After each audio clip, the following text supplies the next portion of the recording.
Hello, I'm Mateusz Magosz, and today I will show you how to properly train deep learning model and use it in an application that was created in less than 30 minutes. I will start with a quick presentation in which I will show you the aim of our application and the general workflow. So what's our aim? Or in general, what are we working with?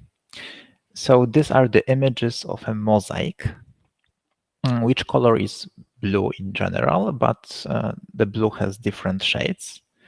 Also, there are some white spots on it. All the mosaic tiles are located on a kind of net, which is connecting them. And what we have to do, we have to detect the cracks and other defects on the mosaic, as we can see here in the top left corner or right here. So in general, the task is hard. That's why we are going to use deep learning for it. So which tool should we use? In a situation that we can see the defects and we can describe them and mark them, we know how they look like, we should use detect features tool. And that's what we are going to do today. The next question is how to work with deep learning in our software. So in general, you should start with opening Adaptive Vision Studio, adding deep learning filters to your program, and from these filters you can open deep learning editor. Right here, to that editor you can load images, mark them or label them, adjust all the training parameters, and run your training. After verifying the results, you can go back to the training process, so adding other images, marking them, changing training parameters, and training once again everything. And if all went good, you can go back to your program, do some post-processing work, and create an HMI. So that's what I'm going to show you today. I will use a little trick, because if we go to Adaptive Vision Studio right away and go to Deep Learning Editor from Adaptive Vision Studio, we won't be able to simultaneously train the model and develop an application. So we will use Deep Learning Editor standalone application. We can create a new model, choose from different ones, but we will choose feature detection, press OK, and select model location on disk. So for that, we can go to desktop blue mosaic folder, and we can create model folder and select it. So here it is, deep learning editor. So right now we have to add our training images. So in the folder images, not OK, there's a training folder. We can add it. And here we have 11 images with defects. So we only have one feature, so it's already created. What we can do is change the color of our feature, because right now it's blue. I think red will be better for me and you to spot our markings better. Yeah, it looks better. We can adjust our brush size. I mean, you can use different tools, but for that task, I will use a brush. And right now, we have to go through all the images and mark the defects. Is it as it is? In general, you have to remember that you have to mark all of them. I mean, you shouldn't omit anything that is a defect, because it will affect the accuracy of your model. And there are two ways of marking. You can mark with a context, like I am doing right now, so a little bit bigger masks, or you can do it without the context. So how to show it to you? Maybe not here. Here. So something like that. I mean, either way works, but for me it's easier to do it with a context. You should in general stick to one of these ways when you are marking your images. Okay, 2 more to go.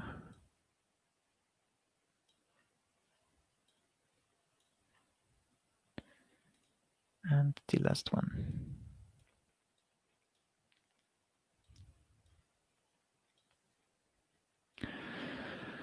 Okay, in general, in detect features, we do not need correct images for the training because the model is learning the features, so our defects, but we can add some correct images, in our case 3.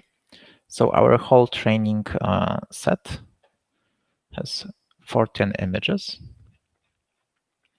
And now we need to adjust training parameters and region of interest. In our case, region of interest is like correct, I think. I mean, our object is placed in the center of the image without any weird backgrounds, just like black background without additional things around it. So it's okay. If we have a bigger image with our object right here, we can adjust region of interest. Let's say we'll adjust it to this one tile or go back. So you can do it. And about training parameters, there are some very important. So the first 3 or 4 ones. I mean, convert to grayscale, we can leave it at false. I'll go to true if you want to use only grayscale image. Network depth. The easiest way is to leave it at 3. It's the basic level, like in the middle, not too complex, not too simple. In general, you can adjust it later after 1-2 trainings. If there is something wrong, or in general, if your problem is very complex, you can increase it. The most important one is patch size with downsample. In general, increasing downsample makes your model faster, but reduces the number of features that you can spot. We can see it if you press pre-processing toggle button and increase our downsample. We can see that the image is more and more pixelated, but leaving it at 2 leave us with enough to see all the defects and with a smaller image. So now we need to adjust the green window right here with a patch size parameter. In general, through that window, we should be able to determine more or less if it is a defect or not. So we can make it smaller. Yeah, that should be enough. Okay, next one, augmentations. Augmentations increase the number of training samples. If we add some augmentations, it will create artificial training samples in addition to our non-artificial ones. So only choose these augmentations that may happen in reality. So in our case, it's flips, both, up, down, and left, right. And I think some noise. And we will also add stopping conditions. We'll add time 10 minutes. So after 10 minutes, our training will stop automatically. So after that, we can save everything and press train and wait for the results. But we are not waiting.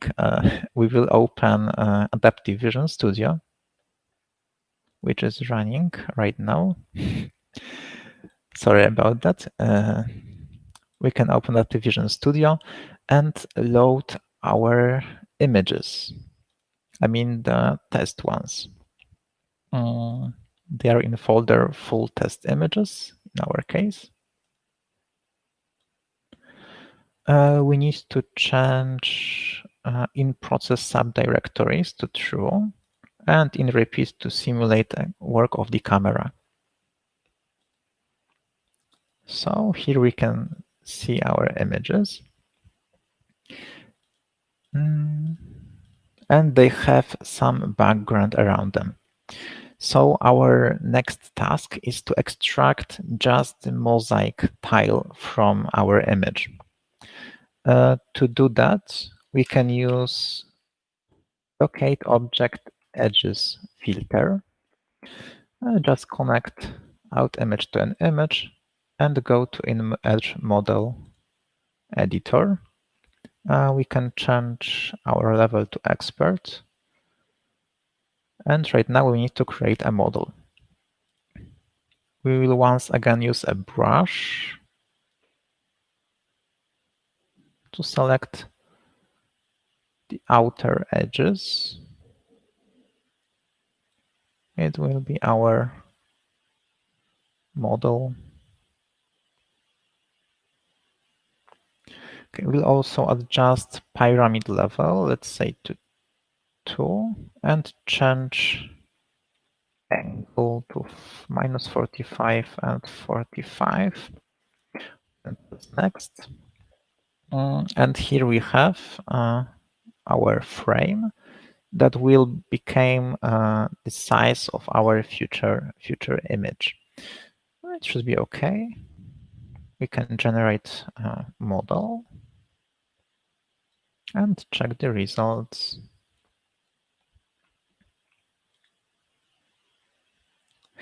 Yes, okay, we need to change one more thing in min pyramid level here.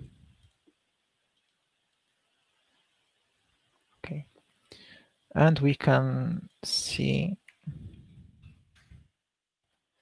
the average score of all our tiles. So it's 0.6, I think.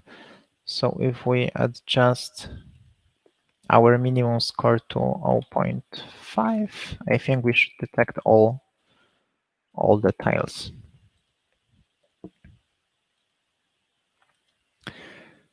Okay, we have it detected. Now we need to crop that part of image from the whole image. So how I said, there is a crop image filter. We can use it to create a smaller image from the bigger one, connect everything, and as a result, as you can see, we have a smaller image that's similar to the one we had in our deep learning editor. And we will work with that image later on. Okay, I think we can check how is our model going.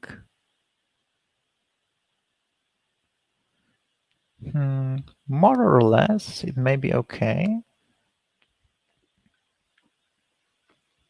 We can stop it and check.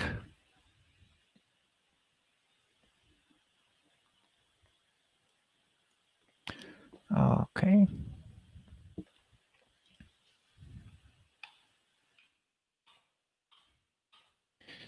Okay, we can give it some more time, I think. So in that case, you can just press resume button and go back to your application.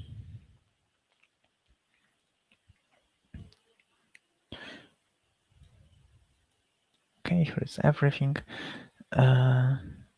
So if we are waiting, we can add more filters to our application. Why not?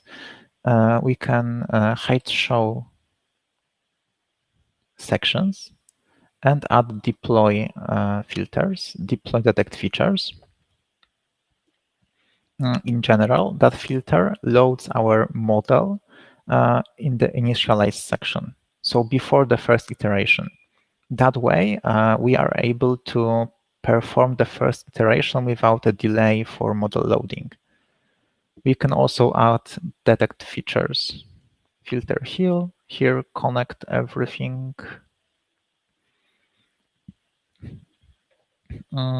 Here we can copy and paste our model directory.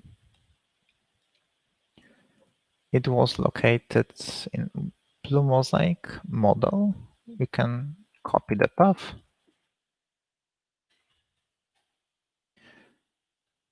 Paste it here.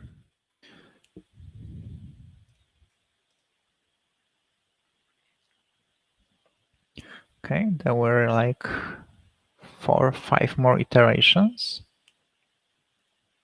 I think now we should be able to see better results. Let's see, okay.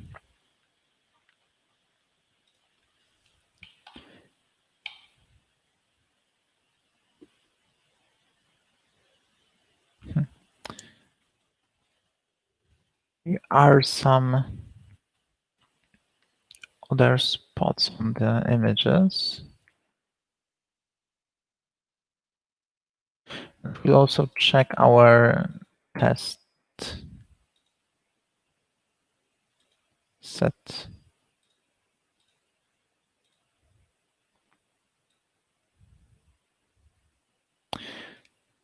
Okay, we haven't added our test set yet. So that's a thing we can do right now. I mean, there are some incorrect matches in our training set. And in general, you should leave the model for like 5 more minutes, I think. But to show you how it exactly works in Studio, I think we'll leave it as it is, but only show you how to add some test set here. So we can go to our image folder, not OK, and select all the images that were not present in our training process and drag and drop them here. And we can right click on them, move to test set. And if we go to test set here, are in the third tab, training results, and press all images, we are able to perform classification on our images, which were not present during the training.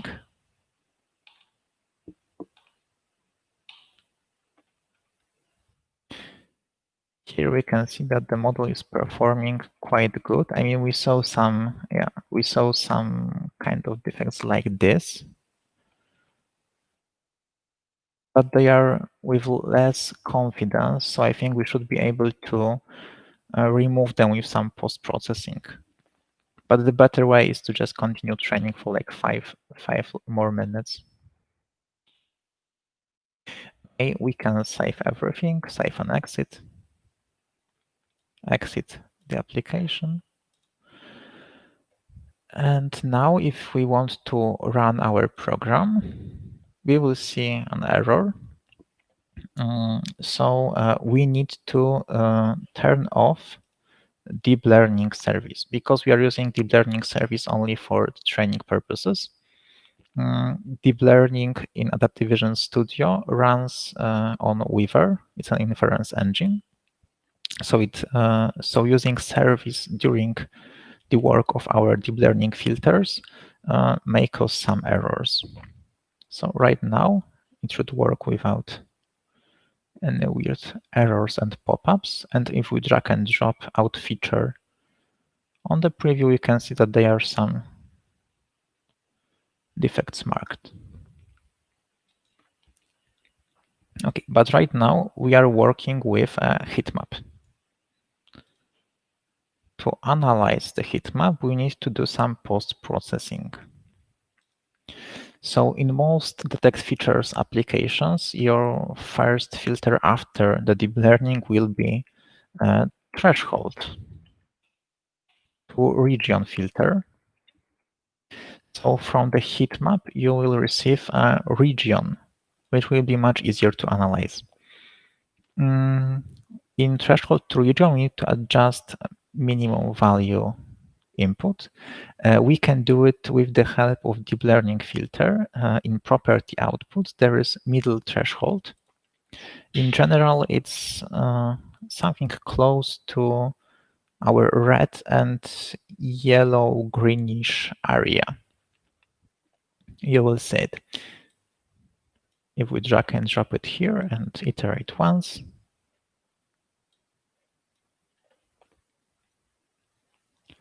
we can see here is our heat map, and here is our region. So mostly the green, the red, yellow, and orange area.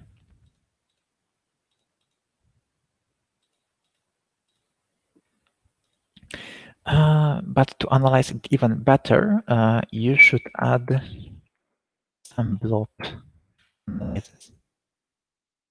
So right now we have a region, so all the blobs in one image are treated as a region, but if we want to split them into separate smaller regions, we call them blobs, we can use blob analysis, and split region into blobs is natural next step in that kind of applications.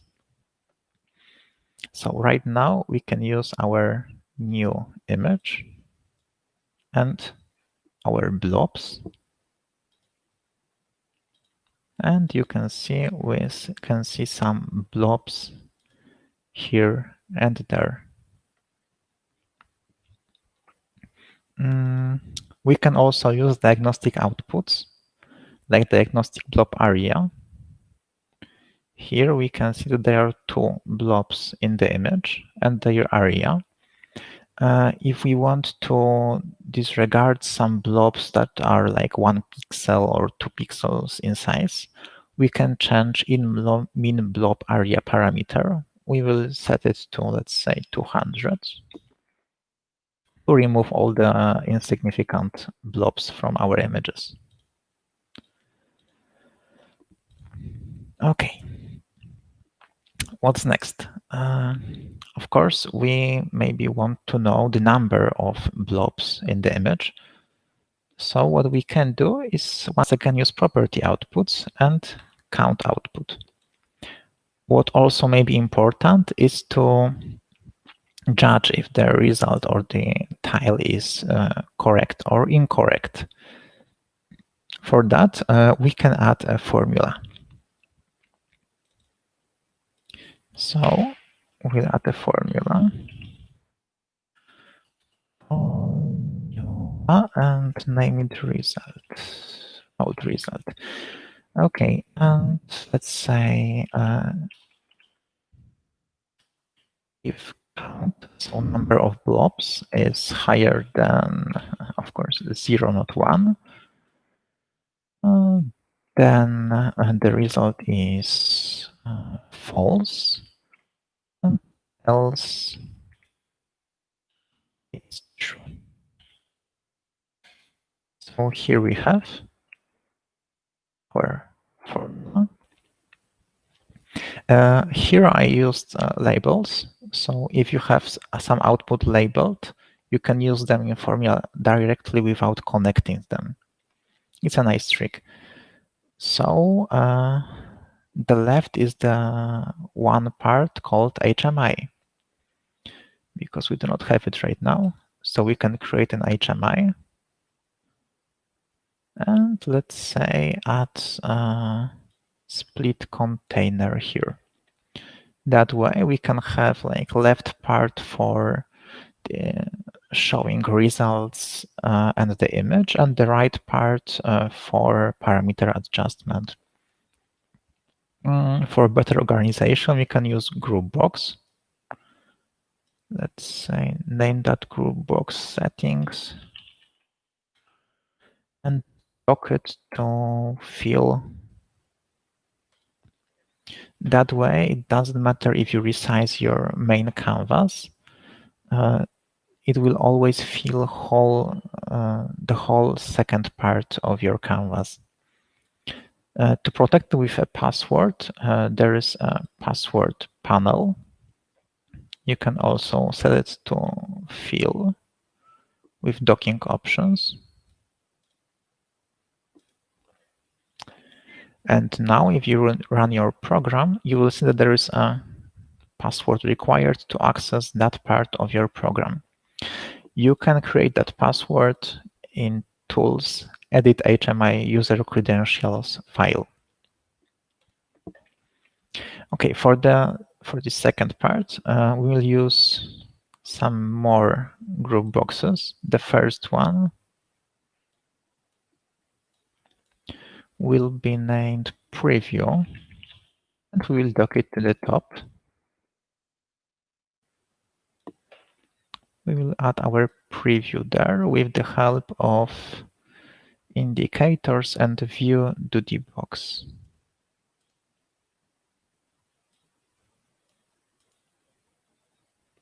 Visible and dock to fill.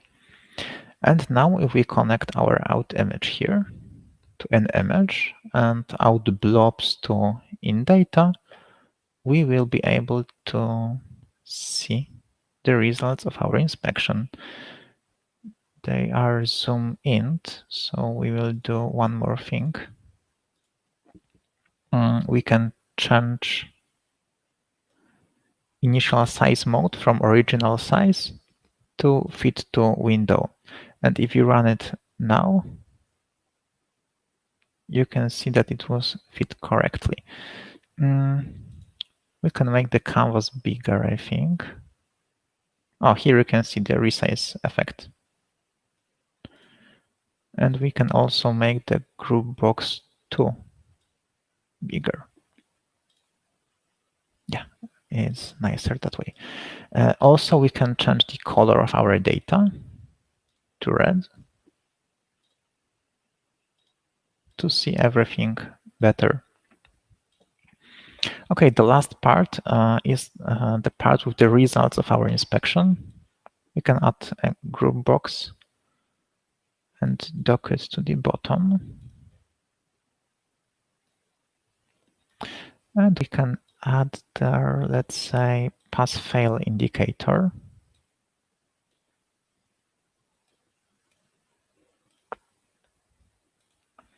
And we can connect our formula, so out result, to the indicator, and it will change the color and the result according to the result of our formula. We can also add blob counting here with the help of one more control.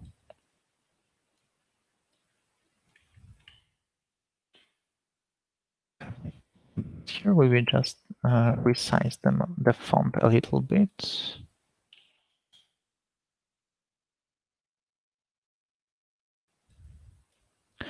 We will remove the text from the second label and change the text in the first one to blobs.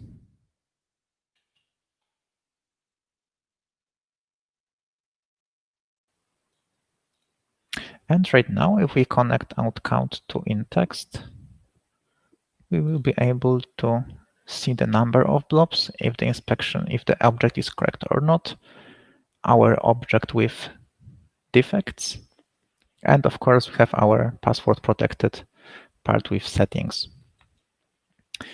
So right now it's up to you how you develop that application further. You can of course add some input-output filters like TCP IP connection. And of course, what's also important, image acquisition. like with GigaVision filters, GenICam filters, and so on. But the basics are as they are. So load your deep learning model initialize section, acquire images in acquire section, process everything in process section, and finalize or close some filters in finalize section. So thank you very much for your attention. Goodbye.